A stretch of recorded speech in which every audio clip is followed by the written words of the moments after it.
వీణవంక మండల కేంద్రంలో నిర్వహిస్తున్న ప్రజాపాలన తూతూ మంత్రంగానే కొనసాగుతుందని బీజేపీ సీనియర్ నాయకులు పెద్ది మల్లారెడ్డి అన్నారు.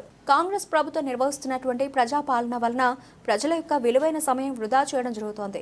ఎలాంటి ప్రతిఫలం లేకుండా చేయడం జరుగుతోంది. రైతులను మోసం చేయడం జరుగుతోంది.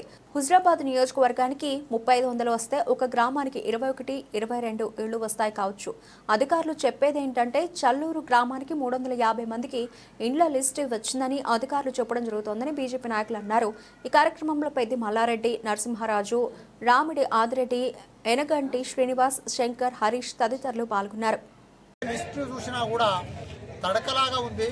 ఎందుకంటే హౌసింగ్ లిస్ట్ అయినా కూడా హౌసింగ్ పేర్లు అసలు నిర్ధారణ చేయవలసింది ఏది నిర్ధారణ చేయకుండా అట్టుగా ఏదో కొబ్బాదోలి లిస్ట్ అవుట్ చేసి 360 పేర్లని లిస్ట్ అవుట్ చేసి ఆ లిస్ట్ అవుట్లో అసలు మా ఊరికి ఎన్ని సెలెక్ట్ చేసింది అనేది కూడా గ్రామ సభలో అధికారులు చెప్పలేకపోయినారు.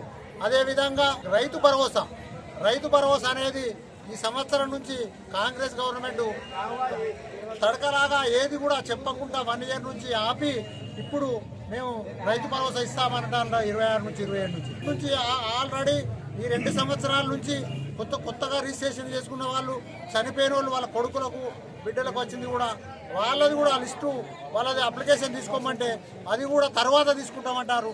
అసలు అది ఎగబెట్టడానికి కారణం తప్ప ఇంకోటి లేదు.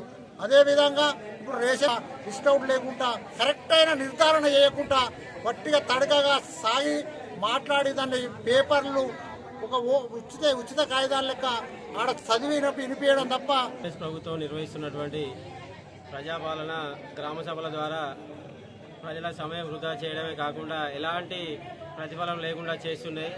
నామకే వాస్తుగా తూతూ మంత్రంగా చేస్తున్నాయి. గత ప్రభుత్వం అలానే సమయపాలన దాటవేసుకుంటూ రైతులను కానీ ప్రజలను మోసం చేస్తే నేటి కాంగ్రెస్ ప్రభుత్వం కూడా అలానే రైతులను తప్పుదో పట్టిస్తూ మోసం చేస్తున్న ప్రజలను కూడా నియోజకవర్గానికి 3500 ఇండ్లు వస్తే కనీసం ఒక గ్రామానికి 20 నుంచి 25 ఇండ్లు వస్తాయి కావచ్చు. అందులో మా చల్లూరు గ్రామం 350 మంది ఇండ్లు వచ్చినట్టుగా లిస్ట్ అవుట్ చేసిర్రు.